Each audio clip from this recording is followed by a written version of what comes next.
depuis 1980, Robert Mugabe règne sur le Zimbabwe.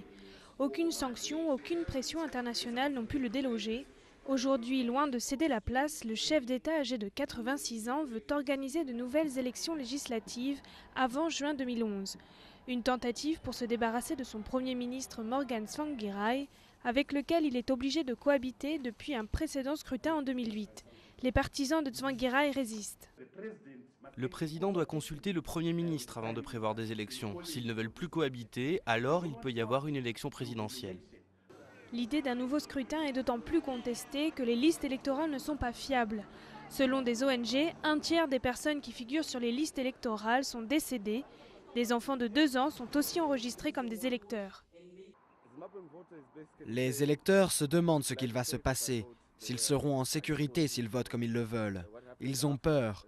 Ils ne savent pas si leur vote va être respecté ou si les personnes qui ont déjà montré qu'elles feraient tout pour rester au pouvoir ignoreront leur choix, quelle que soit l'issue du vote. En 2008, les législatives de mars avaient été suivies d'une vague de violence orchestrée par le régime qui avait fait 200 morts. Depuis l'instauration du gouvernement de cohabitation, la situation s'est un peu améliorée. La nourriture est revenue dans les rayons, l'hyperinflation a été vaincue et la croissance est repartie. Mais l'écrasante majorité de la population reste au chômage. Pour certaines associations, les conditions ne sont pas réunies pour une élection.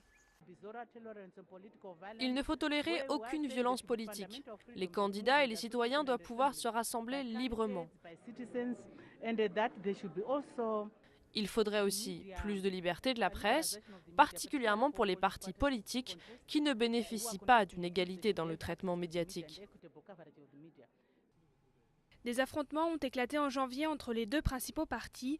Plusieurs jeunes ont été blessés, des tensions qui semblent donner raison aux pessimistes.